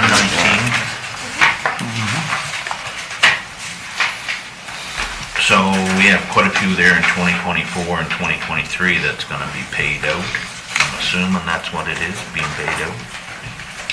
Correct, yes. The zero balances mean those loans have been retired. Okay. Thank you. Councillor Longmire, followed by Councillor Gunn, please. I just want to say a huge thank you to Angela and the audit committee. I was able to attend the gathering, I guess, with the auditors and the committee, and so many great questions were asked and answers followed, and I felt well supported in a better understanding around these financial numbers. So I do appreciate everything and all the efforts that have gone into making this possible. Thank you. Councillor Gunn, please. Thank you very much. Page 114, and it's down in the number 2 here. There's 2 down, and it's the Nova Scotia, the Housing Nova Scotia. And my question is quite simple. Is this what we pay to Housing Nova Scotia? Now, what does this cover? Is this like our share of the low-income housing I see around? This is what Annapolis County gives to that, is that it? Correct, we're billed for our portion of the overall deficit for the Nova Scotia housing. So it was 107 in 2023, and our newest invoice is 105, so it is decreasing. So, Yes. if I can further on with this so I understand it. So Housing Nova Scotia takes a certain amount from all municipalities to keep growing and from all municipalities, I suspect based on the population, right? And then based on that, they decide where that money goes. We don't have any say in that. I'm just trying to figure this out. Correct. Just to clarify, so the province owns Housing Nova Scotia. Okay. Housing Nova Scotia owns 12,000 units in Nova Scotia, something like that. I forget the number. It was a big number. And so they allocate so much budget per per county every year to pay the operating costs for those buildings as well as the capital costs. So the province allocates a certain budget, and then they do capital upgrades and maintenance and repair. Whatever they're over budget, there's an agreement, all the municipalities cost share what that deficit is. I got it, okay. So whatever the... So if you see a lot of our buildings are getting siding and roofs and painting, we may pay more that year. And other communities, if they don't have a lot of work, they're not paying as much because they're not having as much investment done. But the province decides how much money to spend every year, but it's based on their budget, not our budget. We have no input into it. We have no... No. And so next year, as Angela said, we just got the bill for last year's. And now the new cost-sharing agreement with the province, that will be the last year. So this year, our budget is zero. We don't pay for housing anymore, starting this year. So, but So that'll be left for, but there will be a number in the next audit you see in a couple of months for the last year of 105,000, I think it is. and if I may, carry on, just one further, thank you. So, once the province drops that, not charging us for housing, now will that be left for us to pick up? No, well, we just keep the money. Do with it. We just keep the money and do whatever we want. Please, yes. Okay, thank you. We can reinvest that though in housing if we want. Absolutely. Thank you. Councillor Hudson, please. Yes, page 119, the long-term debt, there appears to be an error there, and I'm going down to the amount that's under the 2023 column, the amount of $13,661.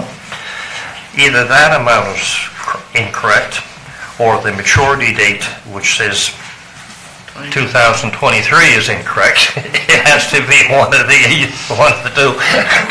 So the maturity date is typically November 2023. So that actually pushes it out into our fiscal year 2024. So this is up to March 31st, 2023, this 23. So it does mature in the following year, but it is usually November. It matured in November of 2023. That's right. And so it'll be reflected in the 23-24 financial statements. So there's one, this is 22, 23, so there's one payment left, which you would have made last year, but we haven't got those statements yet. You'll get them here Okay. in a couple months. As you know, Councillor Hudson, accounting procedures are very intricate. And are often spur of the moment. I once had an accountant explain to me, I asked him what are generally accepted accounting procedures? And he said, whatever I think when I wake up. Further discussion? All in favor? Yes. Opposed? Motion carried. No sign yet? Councillor Sheridan, please. I move that municipal council accept the audit strategy as presented and confirm Grant Thornton to carry out the 2023-24 audit as recommended by the audit committee. Thank you. Seconded by? Second. Councillor Gunn. Discussion, please. All in favor? Yes. Opposed? Carried. Thank you. Page 170.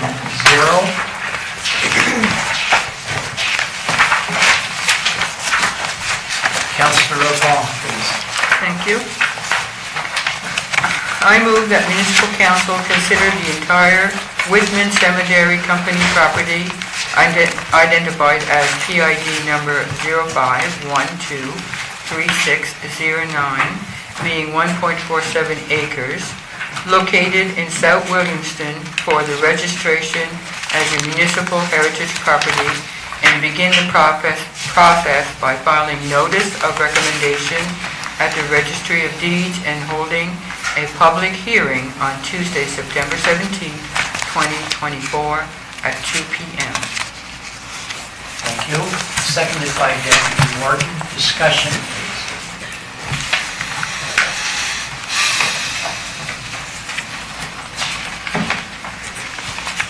All in favor? Yes. Opposed? Carried. Thank you. Page 171 is a report from Councillor Gunn.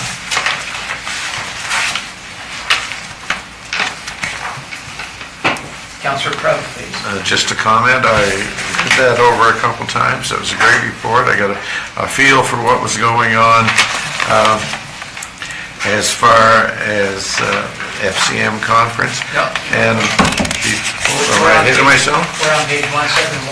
Oh, sorry, I'm a page ahead, since I echoed the thoughts on 171 with discussion regarding the Excellence paper mill moving to Queens County.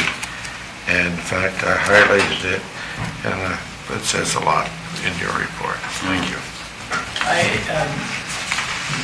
When I was part of the Canadian delegation to the UN, we were in an arms control and disarmament committee meeting with 175 people. And the secretary said the distinguished ambassador from whatever country. And he began to read his statement. And after a couple of minutes, it was very, very clear to everyone that he was in the wrong room. He was talking about something else. And so at a certain point, the secretary said, Ambassador, et cetera, and he said, oh, I'm in the wrong room. Well, since I've started, let me finish. Anything else for Councillor Gunn? Councillor Longmire. And I apologize if I'm asking a question that I should already know the answer to. The interpretive center is up and running, but will be operating on a reduced schedule due to shortage of student helpers and lack of funding for staff. We as the Southwest Nova Biosphere Reserve Association didn't get funding this year for summer staff. We got a student through the, where am I looking for it? I think it's written down here. But anyway, it's sort of like the Cotw Vic group, I forget what they call it now, but anyway, we got a student through there. They're working on a few different things, more looking for properties that they've been acquiring and turning over to different other groups. Yeah, we didn't get students funding this year. So the staff that's running that interpretive center is the, God, I'm going to keep saying Showing your age. Pardon me? The Cotw students there, I forget they call them Canada something or other. But yeah, they're running it with them, and I think the town has some staff there as well, so the hours are reduced.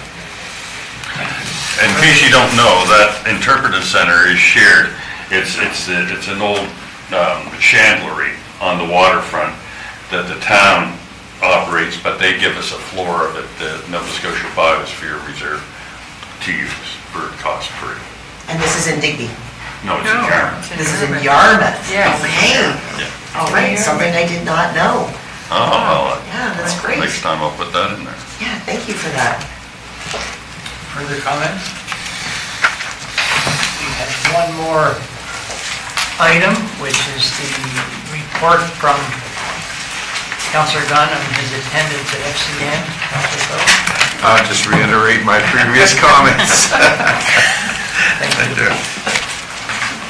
Further comments? Thank you. All right. I'd now like to call upon Nadine McCormick, please, who's the communications coordinator in the Directorate of Community Development, headed by Deborah Ryan. Good morning, everyone. So the warden asked if I would share a little bit of background about what is bringing us here today for this presentation, and of course, I was like, yeah, sure, of course. But I want to start by giving a little background on myself. I've been with the county for 26 years. Of those 26 years, 10 of them have been spent working very closely with Deborah Ryan. So I'm confident to say I know this lady pretty well. So, in late April, early May, when she came in my office and said, hey, I've been talking to a couple people in the community and they have a great idea for an event. She goes, I think the county would make great partners, and the CAO and the warden is on board. And I was like, okay. I'm thinking, this isn't going to be one that's on our work plan. I know it's not. And I said, well, what is this event? And she proceeded to tell me that the event was actually a 5-day event, and it was going to be an art exhibit. And it was going to help enhance Duga Demandes, and I'm probably not saying that correctly, Christine, I'm sorry. And so I'm thinking, okay, this is late April, early May-ish. I know when Duga Demandes are, they're in June. So I said, 5-day event. I said, so you mean in 2025, like we'll have a good solid year to get this 5-day event off the ground? I knew fully well she did not mean 2025, but I had to ask, and she says, oh, no, I mean June, like this June. I said, Deborah, that's a month and a half. And I thought, who are these community members who want to take something like this on? And she said, it's Christine Ego and Sally O'Grady. And she said, honestly, do you think we can pull this off? And I processed everything she just told me. And I thought, Deborah, Christine, Sally. I said, yes, absolutely, we can make this happen. And we did. And as you are well aware, it was a huge success. The opening reception was on June 14th, and it saw a diverse group of dignitaries, local artists, community partners, and friends of our cultural heritage gather to bring greetings, share stories, enjoy a delicious array of foods that was prepared by the Lower Granville community members at their hall. And it gave those people attending a first glimpse into an art display that was depicting the French, the Mi'kmaq, and the Port Royal habitation. And quite honestly, this art display was like nothing I had ever seen before. It was amazing. Now, what people didn't see was the tremendous amount of work that went behind making this all possible. I can tell you, without community members like Sally and Christine, I doubt this would have happened.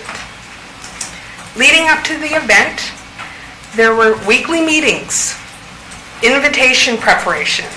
These two ladies made sure partnerships with the town of Annapolis Royal and Parks Canada were secured. They made sure food was going to be ready for the reception. They made more phone calls than you can possibly imagine, and did day trips all over the county and far beyond to collect art for this art exhibit. They then made sure it was not only displayed beautifully, but respectively. We are so fortunate to have such community-minded, supportive people to take on these types of projects. Their commitment and dedication to promoting this region is inspiring, and I can't stress enough how grateful I am to have had the opportunity to work with them. At this time, I will ask Warden Morrison to come back to share his thoughts and make a presentation to these remarkable ladies we are so fortunate to have in our community.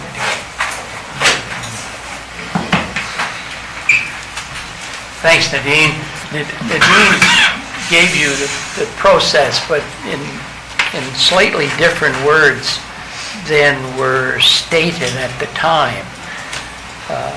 When it was learned that these two ladies were the people behind, I guess my general reaction, and I'll not dangerously include that of the CAO, well, if they're volunteering it, they can do whatever the hell they want, and we'll support it. And they did. And it was very well patronized. There was good media coverage, and it's an event that is going to be staged each year. And the solid foundation has now been built. I don't know if you know the historian Thomas Costain. Wrote a book about 40 years ago, maybe more, on the history of Canada, and talked about Duga and spelled his name differently. All forms of it were spelled differently by him. And at the end of the book, he said, Duga probably is not of the stature that some claim. And I would venture to say that that prognostication delivered decades ago has proved to be out of sorts and out of style. And we are now educating people as to the actual historical involvement of people in this area.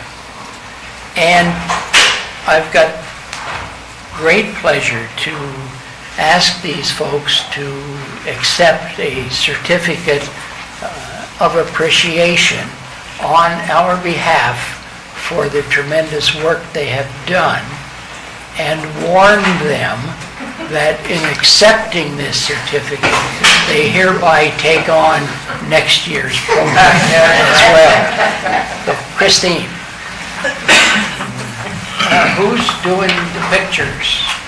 I'll do the picture. Well, how can you do it? Angela's offered to do the pictures. Oh, Okay, come here. come on, Deborah. I'm gonna roll back there, Diane. I gotta get out of here. You can. There you go. Marketing already, got the flag. We have some vertical and we've got some horizontal. Take one for each of us.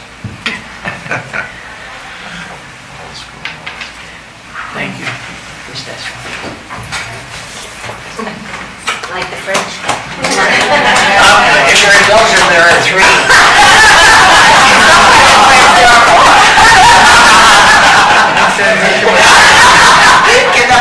Thank you so much. Thank you very much, everyone. I have a little flag for all of you. I'll just hand them out. Thank you so much. But I'll keep them for next year. Thank you.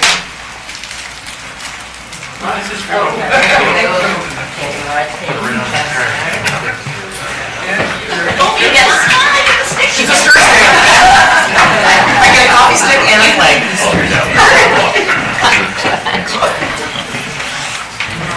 Thank you. Thank you so much. And Sal.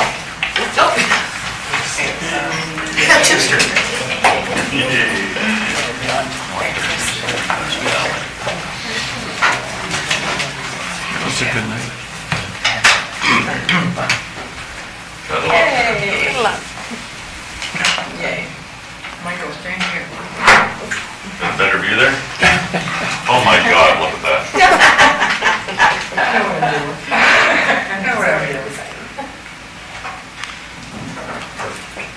Thank you. Thank you. Thanks. I'm going to add one comment about this young lady.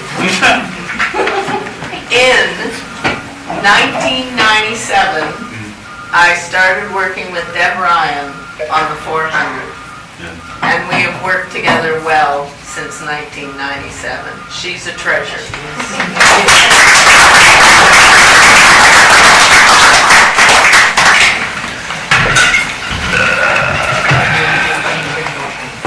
Thank you. Now, when we started, you folks had your hand up. Oh, irrelevant now. Oh, okay. You gonna run District 3 next time, so you can sit there? Nope. Okay, I would. Where would you? I don't want either of them. For your last page. One more page. And on page 175, we have the annual work plan update. Okay, so what I'm giving to you today is basically the capital update of where we are with capital that you approved early this, I guess, winter, would have been approved. So you'll notice there's an asterisk beside a couple of them. That's where you folks were gracious enough to allow us to hire a carpenter, and we're taking on those jobs ourselves with some added expertise. We want to put an accessible washroom up here, and we might have to bring in somebody to help break through that barrier wall. But other than that, our staff will probably undertake most of that work. The other one I'll point out like that is the West Paradise upgrade to the building up there. Our carpenter will take the lead on that and do the upgrade up there. The second item on the list, the IT expenditure, that's through Don Shop, and I have that fully expended. According to Ben, the money's all spent. Is that true, Don? I think we're pretty close. Okay. Municipal roads, we talked to you, I don't know if it was last council meeting or the one before that, about making an application to the province for paving roads, paving central corridor streets. And Granville was the one, and we're doing the east end of Granville Street from Sports Hub to D'Auben's, or however the money will take us. And that's where we're at with that one. We're waiting for provincial approval. We've made the submission, and we're waiting for word back from them before we can begin that project. Lift station upgrades county-wide. Well, we're going to focus on one big lift station, which is in Carlton Corner, lift station number 8, and that hasn't been updated or upgraded, I think, since it was installed. So we'll be replacing the pumps and the control systems, and if there's some money left over from that, we will look at replacing a pump or having a pump on hand when one fails in another location. Because what I've found since I've been here, there's not a great inventory of supply. When we have a failure, they're on the phone to Halifax or Dartmouth and trying to get a pump or something. The next one is our supervisory control and data acquisition system completion, SCADA. We hope to be finished that this year. We're finalizing Cornwallis Park, and then we'll be down at Bear River doing the work down there to set up the sewage treatment as well as the new water supply system on SCADA. Emergency gensets, where we have 3 of them in the process of being signed off for purchase for Margarettsville, Margarettsville, Granville, and number 4 well in Bridgetown, where the folks that went on the tour, that we stopped at that well in Bridgetown. So that's where we're putting them, and if there's some resource left over, we will buy another one for energizing Nictoc. And putting, well, right now there's 3 different distribution systems in Nictoc in terms of power supply. So we've got to bring the power supply to one panel. Because I'm not buying 3 generators, doesn't make sense. We'll buy one, but meeting with the electrical contractor to look at that, hopefully this week. Margarettsville, still working with the consultant, that's why I'm not showing any money spent there. The whole idea behind this money is securing the water supply. You saw the announcements we put out, the reservoir was dropping down, so we implemented some practices to reduce flow. I've told staff to keep those practices in place until after the summer months are over, because with hotter temperatures, you get more evaporation taking place. So we'll keep that in play and closely monitor the system. But it's to secure supply, hopefully a groundwater supply, so we don't have to rely on the surface water in the future. And I know Councillor Connell had mentioned a spot up there where folks get water, and we're going to be reaching out, the consultants will have to reach out to all these landowners in the area to see where there's an acceptable place. And then we come back in the future then with a wellfield development, etc. Recreational infrastructure, we developed a plan with Deb to upgrade Nictoc, as well as Deb has put in that trail that I saw people, pictures in the paper for the accessible trail in the Upper Clements Trail Park. But in Nictoc, what we're planning to do is put an accessible playground in, as well as an accessible swing set, expand, if folks are familiar with that site, expand the road in. So we're going to put in a 10-foot wide access road, put some parking there, and move all the equipment back further on the property, because we have a bigger parcel there covered with trees. So we'll do contracted clearing and grubbing and stuff like that, but Mitra and Jordan have done the layout for the property and stuff like that. Water system upgrades, I've met 2 or 3 times now with various meter suppliers. We still have people going door to door to read meters. So our replacement program for meters, especially in Bridgetown, will be replacing meters that send out signals themselves, where we have drive-bys now, but also looking long-term at Nova Scotia Power does not send anybody to your house to read the meter. It's automatic. So the world is moving in that direction, and we're looking at opportunities there to maybe utilize the towers that were bought years ago that are laying in the yard in Georgetown or Bridgetown for the internet project.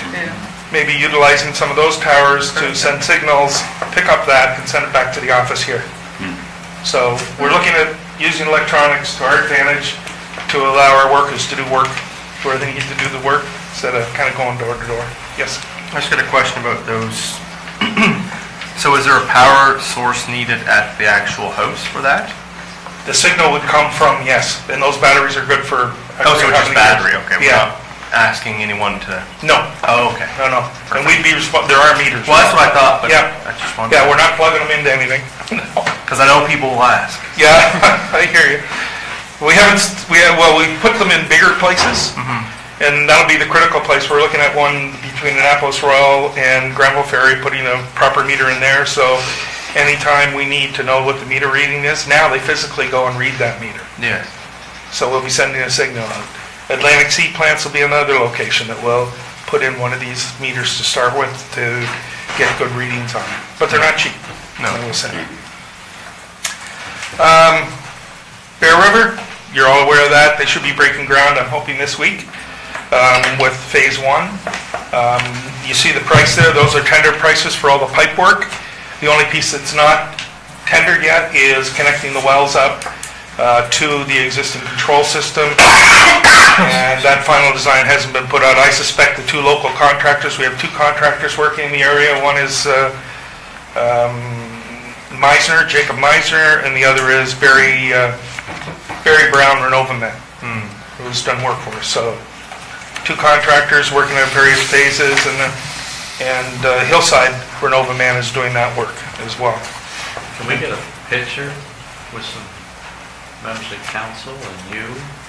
For Bear River, for all of it? When they first start to put the shovel in the ground to Yeah. promote that? With our gold shovel? Their gold shovel? Okay. Gold hard hats? Yeah.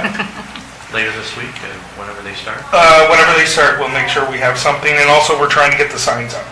So when the signs are up, and even before the signs go up, we'll get the picture done before our other funding partners come in, unless, that's okay with you guys? Perfect. Okay. So Lakeel Water System, talking about 50 that. years or 100 years in the making, we need a picture. Oh, yeah. May I ask? Sure. Thank you. So we don't know, we haven't had our federal announcement yet, have we? Correct. Thank you. Bridgetown, Church Street water extension, sewer extension, that could start at any point. Dexter's will just show up and start working on site. They're working on the Mountains of Meadows new site now. Yeah. I noticed the other day they were patching where they had tied into our line. Well, I wouldn't call that patching. But Well, yeah. whatever they did, that's what they did. Because I suspect when Dexter's goes to put the sewer line in, they're gonna go down the middle of the road. So they're gonna put a large detour in, and go down the middle of the road. It shouldn't take that long to do, because it's pretty straightforward what they have to do. Anyway. Got a question on that, though. That's their project paid for by others, not by you guys. Yes? So, yeah, that's going to be interesting to see. But I just had a couple comments on the postings that we put out about like water main breaks and things like that. I know it's not really part of this, Yep. but it struck a memory. Yep. That we're not putting dates on them. Okay. So on the notice that goes out, Did the notice went out and it didn't have a date on it? there's no date ever on them. Okay. So A good someone point. brought it up to me as I Sure. was leaving this morning, a client of ours, and they said, we don't know how old this is. Oh, I Because on Facebook, things just, Well, it should, Right. when we're finished the boiler, which we are, yeah. it should come off, but we should put the date on it. Yeah, so if the date's 100%. on it, yeah, that was just something that, sidebar, yeah. Yep. Upper Cummins Lands, consultant hired to do a planning layout to review and present to council with some opportunities. Satellite office down east, we're working away at that. Used half ton, so you want to know what truck we bought, there's a truck we bought this year. And I missed the plow truck. That's coming from a company in New Brunswick, which I suspect the chassis and everything is coming out of the US. And look at the delivery data. We missed the snow season. Yeah. It'll be here for next one. Yeah. The next time we get the capital summary, are we able to get the projects on the left? Because I only got the notes, so I don't know what projects we're talking about. Nothing to indicate where it was. We had trouble. What you sent had the other parts cut off. We didn't get that part. We didn't get that part. We haven't got the first call. Yeah. We're missing, yes, see? So all my questions, That's a good way to review this. yeah, so all of my question marks were, Please do not. No, fair ball, we'll send it, I'll make sure everybody gets a copy of it. Yeah, that would be great. I just thought that it went through. Nope. No, it came through like this. Oh, wow. yeah, Normally when you send a file, it just goes. yeah. But you did a good job of tying it all together. Yeah, and then the last piece is the radial bush cutter. We're waiting on that. That's coming out of Europe, actually. Where's that? On the line. The very That's last. the very last line. The delivery 2024? Yep, August. It's coming from Europe. Yep. So it'll be hooked onto our New Holland tractor. I don't know if folks are familiar with that one. Then we'll use that everywhere, driving trails, driving the streets in Bridgetown to cut the ditches and whatever else needs to be done. And such. Comments? That's a good way to. All mine were answered. What's the rental people hire. Right, exactly, buddy. Sorry. I said that new piece of equipment will work so well that DOT will want to hire you. This piece, well, you saw, I don't know if you've seen them, but along the road, I've seen, going back and forth quite a bit, a remote control tractor. So the guy's sitting there in his truck, and there's a vehicle going up to cut the, I'm not gonna say the shoulders, but the back slides. And stuff to cut that down. It's the remote control devices now. They contract out with these guys, they come in, and one guy's on one side of the road, another guy on the other side of the road. It's a remote control, there's no humans involved, other than the guy controlling the joystick where this sucker's running. That makes me a little... Roomba. Yeah, except with the lawnmower. Roomba for grass. So, Exactly. so Jim, with the heavy rain this past weekend, did we have any damage to our Well, parks or facilities that we're working on? Well, we did. We had a leak here, and they're coming back. Oh, really? The front desk Front area building. leaked again, around one of the sunlights. So they're coming back. I don't know if they came today or tomorrow. They're coming to repair that because the supervisor was down and looked at it already. And we're waiting for reports on any of our roads and stuff, and the word pointing out to me, South Broadway, the upper end, which is always a washout area. We did get a washout up there. Now, I know there's washouts because I drove through a bunch. No, they're everywhere. I'm very pleased to see that we're being more proactive, looking ahead down the road. You know, these things have been, in some cases, they haven't been looked at for a while. And when I listened to your presentation this morning about, well, we should have this, we'll get, if there's money left over, we'd like to have such and such. I think we're moving very much in the right direction, and I thank you for your report. Thank you. Good. All right. Oh, sorry, Councillor Almond. Thank you. I just want to add to that, the carpenters, you know, hiring and doing some of that ourselves will make hopefully a great difference, right? Exactly what Councillor Prout said. It's excellent to see the planning, the proaction as opposed to it always being reactive, right? Yeah. Yeah, excellent work. And I just see the new work that Brian has done since he's been here. It's a different level altogether in terms of how he approaches the job and how he does the job. And it's a job that'll be done for a long time. We won't have to go back and fix it again. And you should notice a big change in the parks and this year as far as maintenance and grass mowing and bush cutting. Well, I gotta say, the grass mowing is Top notch. night and day. However, it would have been nice to have Jubilee Park cut again before they had Canada Day. Okay. Because it was long. I thought they were going to Well, cut and apparently someone asked and they said, well, they already cut it once. You know them in Bridgetown, they want their roads plowed every 15 Just make sure it's... To be clear, you guys approved a seasonal crew, and the seasonal crew goes everywhere. They're not in Bridgetown, they're actually stationed in Granville Ferry, and they go around the county, so I thought that they were going back at that again. No, they didn't. Okay. But I thought it was part of the noise reduction. Yeah, I'll be in there with the ATV, yeah. But other than that, it's just been phenomenal. I saw that they were working on Hebb's Landing today. Yep. All the way down. So. We paved your parking lot, stop being so demanding. Yeah, really? Oh, I'll always be Put a little charging station. But I Get a expect- charging station. I expect they'll be there this So, week, okay. mowing it because the event's this weekend. Yes, that was the reason I brought that one up. I'll Okay. Thank you, Jim. Okay, thanks, Jim. piggyback on. Thank you. I would now like a motion to go in camera in accordance with 22(2)E, contract negotiations of the municipal government act. Moved by the deputy warden, seconded by Councilor